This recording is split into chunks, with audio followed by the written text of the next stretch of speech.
پہلی وحی نبی اکرم صلی اللہ علیہ وسلم کی، آپ صلی اللہ علیہ وسلم سے کہا گیا اقرا، آپ نے فرمایا ما انا بقاری، لیکن پہلی وحی 5 آیات میں اسلام کا تصور علم دے دیا گیا، الف سے انار اور بے سے بکری نہیں، الف سے اللہ، اقرا بسم ربک الذی خلق، پڑھو اپنے رب کے نام سے جس نے پیدا کیا۔ پڑھنے لکھنے کا مقصد اپنے خالق کی معرفت ہے، اپنے خالق کو جاننا ہے، اپنے خالق کو پہچاننا ہے، اپنے خالق کے کلام سے آگاہی ہے۔ تو نبی اکرم صلی اللہ علیہ وسلم فرماتے ہیں کہ مسلسل گھنٹیاں بجنے کی آواز آتی ہے، یہ وحی کے نزول کی کیفیت ہوتی تھی، اور فرماتے ہیں وہ کیفیت مجھ پر انتہائی گراں گزرتی تھی، اور فرماتے ہیں جب یہ سلسلہ ختم ہو جاتا تو جو کچھ کہا جاتا اس دوران وہ آپ صلی اللہ علیہ وسلم کو یاد ہو جاتا، اور فرماتے ہیں کبھی فرشتہ میرے سامنے ایک مرد کی صورت میں آتا ہے، حدیث جبریل ہے، آپ صلی اللہ علیہ وسلم فرماتے ہیں، حضرت عمر بن خطاب رضی اللہ تعالیٰ عنہ راوی ہیں، فرماتے ہیں کہ ہم نبی اکرم صلی اللہ علیہ وسلم کی خدمت میں موجود تھے کہ اچانک ایک شخص آیا، شدید بیاض الثیاب شدید سواد الشعر لا یرا علیہ اثر السفر ولا یعرفہ منا احد، ایک ایسا شخص آیا سفید کپڑے اس نے پہنے ہوئے، کال انتہائی، بال اس کے کیا تھے انتہائی کالے تھے، لا یرا علیہ اثر السفر ولا یعرفہ منا احد، سفر کے آثار دکھائی نہیں دیتے، اور ہم میں سے کوئی فرد اسے جانتا بھی نہیں تھا، یعنی اگر وہ قریب کا تھا تو ہم پہچان لیتے، اور اگر وہ دور کا تھا تو سفر کے آثار دکھائی دیتے۔ حضرت عمر رضی اللہ تعالیٰ عنہ اپنی حیرت کو بیان فرماتے ہیں، اور پھر اس آنے والے نے آ کر باادب بیٹھ کر نبی اکرم صلی اللہ علیہ وسلم سے 5 سوالات پوچھے، یا محمد صلی اللہ علیہ وسلم اخبرنی عن الایمان، ایمان کے بارے میں بتائیے، اخبرنی عن الاسلام، اسلام کے بارے میں بتائیے، اخبرنی عن الاحسان، احسان کے بارے میں بتائیے، اخبرنی عن الساعہ، قیامت کے بارے میں بتائیے، اور آپ صلی اللہ علیہ وسلم نے فرمایا مل مسئول عنہا بعالم من السائل، مسئول سائل سے زیادہ نہیں جانتا، جس طرح تمہیں نہیں پتا قیامت کب آئے گی اس طرح مجھے بھی نہیں پتا۔ اور 5واں سوال کیا تھا؟ فاخبرنی عن اماراتہا، کہ قیامت کی نشانیاں بتائیے، آپ صلی اللہ علیہ وسلم نے نشانیاں بتائیں۔ جب وہ چلا گیا آپ صلی اللہ علیہ وسلم نے صحابہ سے پوچھا جانتے ہو یہ آنے والا کون تھا؟ تو صحابہ نے کہا ہم نہیں جانتے۔ آپ نے فرمایا یہ جبرائیل امین تھے، اتاکم یعلمکم دینکم، اس مقصد کے لیے تشریف لائے تھے تاکہ تمہیں تمہارے دین کی تعلیم دیں۔ سوال جواب سے مقصود ان کے اپنے علم میں اضافہ نہیں تھا، اس لیے کہ فرشتے لا یعصون اللہ ما امرہم ویفعلون ما یؤمرون، فرشتوں کی سرشت میں معصیت نہیں ہے، جس مقصد کے لیے پیدا کیا بس وہی کام کرنا ان کا مقصد، چونکہ ان کو وہ ضروریات اور وہ حوائج ان کی نہیں ہے کہ جس طرح انسانوں کی ہے۔ کبھی جبرائیل امین حضرت دحیہ کلبی رضی اللہ تعالیٰ عنہ کی صورت اختیار کر کے تشریف لاتے تھے۔ صحابہ کرام رضوان اللہ علیہ مجمعین فرماتے ہیں کہ ہمیں یوں لگتا تھا جیسے حضرت دحیہ رضی اللہ تعالیٰ عنہ آپ صلی اللہ علیہ وسلم کی مجلس میں تشریف لائے ہیں، وہ حضرت دحیہ نہیں ہوتے تھے، وہ جبرائیل امین ہوتے تھے، ان کی صورت اختیار کر کے تشریف لاتے ہیں۔ کبھی کسی اجنبی کی صورت اختیار کر کے تشریف لاتے ہیں۔ نبی اکرم صلی اللہ علیہ وسلم پر نزول وحی کی تیسری صورت کیا تھی؟ انسانی شکل میں آنے کے بغیر اپنی اصلی صورت میں دکھائی دیتا ہے۔ آپ صلی اللہ علیہ وسلم کی حیات طیبہ میں ایسا 2 مرتبہ یا 3 مرتبہ ہوا، علی سبیل الاختلاف بین الروایات، کہ اللہ کے رسول صلی اللہ علیہ وسلم نے جبرائیل امین کو ان کی اپنی اصلی شکل و صورت میں دیکھا۔ ایک موقع کو آپ صلی اللہ علیہ وسلم نے بیان فرمایا، آپ نے فرمایا کہ میں نے سر اٹھا کے دیکھا تو فرمایا کہ میں نے پورے افق پر وسعت دیکھی اور جبرائیل امین کے پروں کو دیکھا، یعنی یہ اصلی شکل و صورت تھی کہ جس میں اللہ رب العالمین نے نبی اکرم صلی اللہ علیہ وسلم کو دکھایا۔ آپ صلی اللہ علیہ وسلم کے لیے نزول وحی کی چوتھی صورت کیا تھی؟ براہ راست بغیر کسی واسطے کے اللہ تعالیٰ سے ہم کلام ہونا۔ تو معراج کے موقع پر اور ایک مرتبہ نیند کی حالت میں، انبیاء کرام علیہ الصلوۃ والسلام کی نیند کی حالت بھی بیداری کی حالت۔ اسی طرح نزول وحی کی ایک صورت کیا تھی کہ جبرائیل امین کسی بھی صورت میں تشریف لائے بغیر آپ صلی اللہ علیہ وسلم کے قلب اطہر میں کوئی چیز القاء فرما دیتے تھے، اور آپ صلی اللہ علیہ وسلم کو اس کا پورا علم، کامل علم نبی اکرم صلی اللہ علیہ وسلم کو حاصل ہو جاتا تھا۔ قرآن کریم کا نزول 2 مرتبہ ہوا ہے۔ قرآن کریم کا ایک نزول وہ ہے کہ جو لوح محفوظ سے بیت عزت کی طرف، پہلے آسمان پر فرشتوں کا قبلہ، لوح محفوظ سے بیت عزت کی طرف قرآن کریم کا نزول یک بارگی ہوا، ایک ہی مرتبہ قرآن کریم نازل کر دیا گیا۔ اور دوسری مرتبہ، پہلی مرتبہ نزول کو اللہ تعالیٰ نے قرآن کریم میں بیان فرمایا، انا انزلناہ فی لیلۃ القدر یا انا انزلناہ فی لیلۃ مبارکہ، کہ ہم نے اس عظمت والی رات میں قرآن کریم کو اتارا۔ یہ لوح محفوظ سے بیت عزت کی طرف قرآن کریم کا نزول تھا۔ اور دوسرا نزول قرآن کریم کا تدریجاً نبی اکرم صلی اللہ علیہ وسلم کے قلب اطہر پر، وَإِنَّهُ لَتَنزِيلُ رَبِّ الْعَالَمِينَ نَزَلَ بِهِ الرُّوحُ الْأَمِينُ عَلَى قَلْبِكَ لِتَكُونَ مِنَ الْمُنذِرِينَ بِلِسَانٍ عَرَبِيٍّ مُبِينٍ۔ قرآن کریم کا تعارف خود قرآن کی زبان میں۔ نبی اکرم صلی اللہ علیہ وسلم پر قرآن کریم تدریجاً نازل ہوا۔ قرآن کریم کا تدریجی نزول، اس کی مختلف حکمتیں تھیں کہ قرآن تدریجاً کیوں نازل ہوا۔ آپ صلی اللہ علیہ وسلم سے مطالبہ کیا جاتا رہا، لولا نزل علیہ القرآن جملۃ واحدہ، کہ آخر قرآن کریم ایک ہی مرتبہ یک بارگی قرآن نازل کیوں نہیں ہوا۔ ان لوگوں کا مطالبہ اپنی جگہ، لیکن ہر مطالبہ پورا نہیں کیا گیا۔ مطالبے تو بہت کیے گئے، مطالبہ تو یہ بھی تھا کہ آپ صلی اللہ علیہ وسلم کے پاس خزانے کیوں نہیں ہیں، آپ صلی اللہ علیہ وسلم کے لیے کوئی ایسی سیڑھی کیوں نہیں ہے کہ آپ آسمان کی طرف جائیں اور آپ آسمان سے واپس نیچے اترتے ہوئے آئیں اور ہم اپنی آنکھوں سے آپ کو دیکھیں۔ مختلف مطالبات کیے گئے، ہر مطالبہ پورا کرنے کا نہیں ہوتا۔ لولا نزل علیہ القرآن جملۃ واحدہ، کہ آخر یہ قرآن یک بارگی نبی اکرم صلی اللہ علیہ وسلم پر نازل کیوں نہیں ہوا۔ امام رازی رحمہ اللہ نے تفسیر کبیر میں قرآن کریم کے تدریجی نزول کی حکمتیں بیان فرمائی۔ قرآن کریم کا تدریجی نزول، اس کی مختلف حکمتیں۔ تدریج لتنفیذ الاحکام، قرآن تدریجاً نازل ہوا تاکہ احکام کی تنفیذ، احکام کی امپلیمنٹیشن آسانی کے ساتھ ہو سکے۔ آپ دیکھیے پہلی ایک آیت میں پہلی مرتبہ شراب کی حرمت کا حکم نہیں آیا، یعنی وجہ ظاہر ہے۔ ایک ایسا معاشرہ کہ جہاں پر شراب ایک لازمی مشروب کے طور پر پیش کی جاتی تھی، کہ جہاں پر بازار سے لانے کی ضرورت اپنی جگہ، لیکن وہاں گھروں میں شراب تیار کی جاتی تھی، کہ جہاں گھروں میں مٹکوں میں شراب موجود ہوتی تھی، کہ جہاں اس معاشرت میں سب شراب بنانے کے طریقے سے آگاہ اور واقف تھے، کہ کب جا کر وہ نبیذ بنتی ہے اور کب جا کر اس میں مزید گاڑھا پن آتا ہے تو وہ شراب بن جاتی ہے، اور کب مسکر ہو جاتی ہے، نشہ آور ہو جاتی ہے۔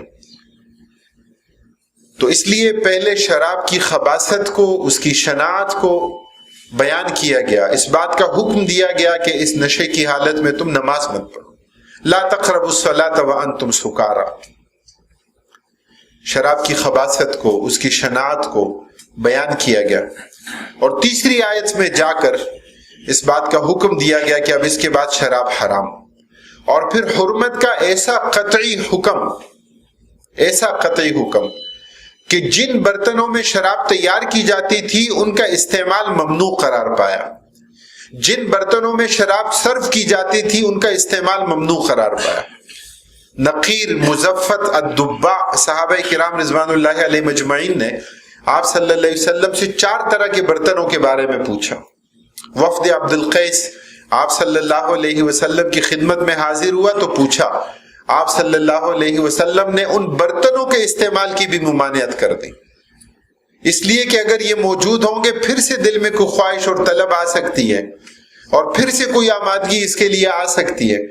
تو آپ صلی اللہ علیہ وسلم نے سدا للباب سدا للذریعہ، سد باب کے طور پر آپ نے ان برتنوں کے استعمال سے منع فرمایا، اگرچہ بعد میں جا کر اس کی اجازت مل گئی، لیکن پوری طرح روکنا مقصود تھا. شراب کی خباثت کو دل و دماغ میں بٹھانا مقصود تھا. تو تدریج لتنفیذ الاحکام، قرآن کریم تدریجاً نازل ہونے والی کتاب، اور پورے عرصے میں آپ صلی اللہ علیہ وسلم کی حیات طیبہ میں، یعنی آخر وقت تک آپ دیکھیں قرآن کریم کا نزول بھی جاری ہے، احکام کا نزول اور احکام کی ترتیب بھی جاری ہے. اور اس میں آپ صلی اللہ علیہ وسلم کے اضطراب کو اور آپ کی شفقت کو اور آپ کی محبت کو دیکھیں کہ کتنے واقعات ایسے ہیں، کتنی چیزیں ایسی ہیں کہ آپ صلی اللہ علیہ وسلم جن کے بارے میں فرماتے ہیں کہ میں یہ کام اس وجہ سے ترک کر رہا ہوں کہیں تم پر فرض نہ ہو جائے. آپ صلی اللہ علیہ وسلم نے قیام اللیل کے حوالے سے آپ اندازہ لگائیں، رات کی نماز 2 راتوں میں نکلے آپ، تیسری رات میں نہیں نکلے. آپ صلی اللہ علیہ وسلم نے صحابہ کرام نے پوچھا صبح، یا رسول اللہ ہم تو انتظار میں تھے آپ تشریف لائیں گے. آپ نے فرمایا ہاں تم پڑھ لیا کرو، میں اس لیے نہیں آیا کہ کہیں یہ نماز تم پر فرض نہ ہو جائے. آپ نے مسواک کے بارے میں فرمایا. آپ صلی اللہ علیہ وسلم نے پڑوسی کے حقوق کے بارے میں فرمایا. تو آپ کی امت کے لیے شفقت اور آپ کی رحمت نبی اکرم صلی اللہ علیہ وسلم کی ظاہر ہوتی ہے. تو تدریج لتنفیذ الاحکام، امام راضی رحمہ اللہ فرمایا اگر پورا قرآن ایک دفعہ نازل ہو جاتا تو تمام احکام کی پابندی فوراً لازم ہو جاتی، اور یہ اس حکیمانہ تدریج کے خلاف ہوتا جو شریعت محمدی علی صاحب الف صلاۃ والسلام میں ملحوظ رہی ہے. تدریجی نزول میں دوسری حکمت کار فرما تھی کیا؟ آپ صلی اللہ علیہ وسلم کے لیے تسلی. آپ کو اذیتیں دی گئیں، آپ صلی اللہ علیہ وسلم کو ستایا گیا، صحابہ کرام کو ستایا گیا. وہ واقعات آپ کے سامنے. آپ حضرت یاسر کے گھر والوں کے پاس سے گزرتے، حضرت یاسر معمر سفید ریش، حضرت عمار نوجوان، حضرت سمیہ رضوان اللہ علیہ مجمعین، کتنا ستایا گیا. ابو جہل نے صرف جسمانی گھاؤ نہیں دیے، نبی اکرم صلی اللہ علیہ وسلم نے اس کے بارے میں اگر فرمایا کہ فرعون هذه الامہ، تو اس کے اسباب موجود ہے کہ اس امت کا فرعون کیوں ہے. کفر اور شرک کی ہر گلی میں ابو جہل دکھائی دیتا ہے، اور کفر اور شرک میں ایک لیڈر کا کردار ابو جہل نے ادا کیا. یعنی جسمانی طور پر جو تعذیب ہوتی ہے وہ واقعات تو عام طور پر موجود ہیں ہماری کتابوں میں، لیکن روحانی طور پر کتنا گھائل کیا کہ حضرت سمیہ رضی اللہ تعالی عنہ سے کہا کہ انکی آمنت من اجل الرجال معاذ اللہ ثم معاذ اللہ، یعنی ان کی طرف گناہ کی نسبت. وہ عظیم خاتون، وہ قربانیوں کا پیکر. آپ صلی اللہ علیہ وسلم دیکھتے تھے یہ مصائب، قادر نہیں تھے، جہاد قتال کی اجازت نہیں تھی، اللہ کی مشیت تھی. آپ صلی اللہ علیہ وسلم کیا فرماتے تھے؟ صبرا یا آل یاسر فإن موعدکم الجنہ، فرماتے صبر کرو حضرت یاسر کے گھر والوں، تمہارے لیے جنت کا وعدہ ہے. حضرت بلال، حضرت خباب، حضرت خبیب بن عادی، دیگر صحابہ کرام رضوان اللہ علیہ مجمعین، کون سا ظلم ہے جو ان پر نہیں ڈھایا گیا؟ وہ کون سا ناروا ظلم و ستم ہے جو ان کے لیے روا نہیں رکھا گیا؟ حضرت عمر بن خطاب رضی اللہ تعالیٰ عنہ جب ایمان لائے، واقعہ معروف ہے، صحابہ کرام رضوان اللہ علیہ مجمعین سے پوچھا کہ مجھے بتاؤ میرے ایمان لانے پر سب سے زیادہ تکلیف کس کو پہنچی ہوگی؟ تو صحابہ کرام رضوان اللہ علیہ مجمعین نے کہا کہ آپ کے ایمان لانے پر سب سے زیادہ تکلیف ابو جہل کو پہنچی ہوگی۔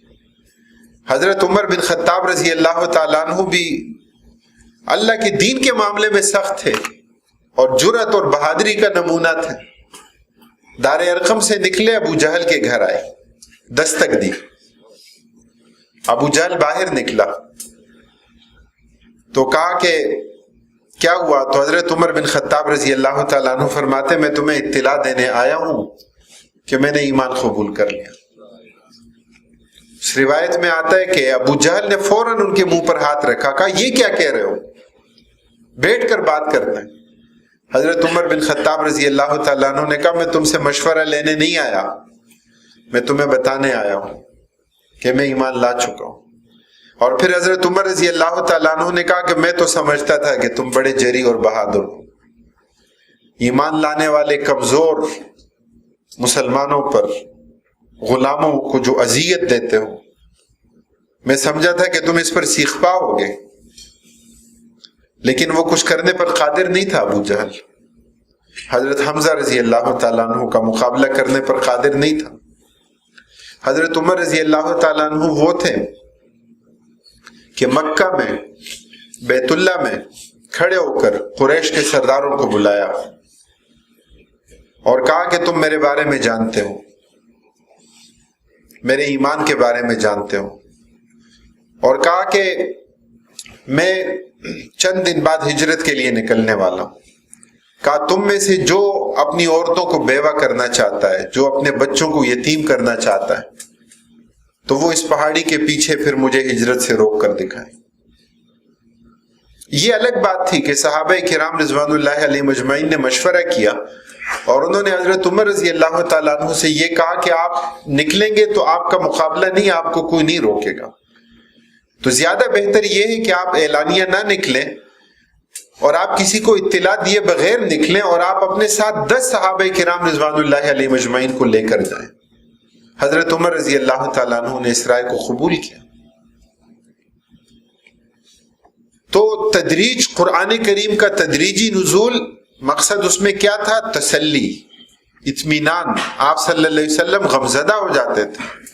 وَلَا يَحْزُنْكَ الَّذِينَ كَفَرُوا، قرآن کریم کی آیات آتی تھیں، آپ غمزدہ نہ ہوں، آپ غمگین نہ ہوں، آپ کو تسلی دی جاتی تھی کہ یہ آپ کو ستا رہے ہیں، آپ سے پہلے بھی انبیاء کرام علیہ السلام کو ستایا گیا، یہ آپ کے خلاف سازشیں اور اقدامات کر رہے ہیں، اللہ آپ کا محافظ ہے۔ قرآن کریم کی آیات میں تسلی آتی تھی، اطمینان ہوتا تھا۔ آپ صلی اللہ علیہ وسلم اس کے لیے قرآن کریم میں اللہ تعالیٰ نے اس کو بیان کیا، لِنُثَبِّتَ بِهِ فُؤَادَكَ، آپ کے دل کی تسلی اور اطمینان کے لیے قرآن کریم کی آیات تدریجاً نازل ہوتی رہیں۔ اسی طرح تدریجی نزول میں حکمت کیا کار فرما تھی کہ سوالات آتے تھے۔ صحابہ کرام رضوان اللہ علیہ مجمعین نے نبی اکرم صلی اللہ علیہ وسلم سے بہت کم سوالات پوچھے، بہت کم۔ صحابہ کرام رضوان اللہ علیہ مجمعین فرماتے ہیں کہ ہم اس انتظار میں ہوتے تھے کہ کوئی دیہات کا پس منظر رکھنے والا وہ آئے اور وہ آپ صلی اللہ علیہ وسلم سے جو پوچھے ہم موجود ہوں، تاکہ ان جوابات سے ہم بھی مستفید ہو جائیں۔ ایک دوسرے سے کہا کرتے تھے، یعنی پیش نظر ان کے کیا تھا، یعنی پوچھنا جو تھا وہ عمل کے لیے تھا، لیکن کثرت سے سوالات نہیں تھے، کثرت سے عمل تھا۔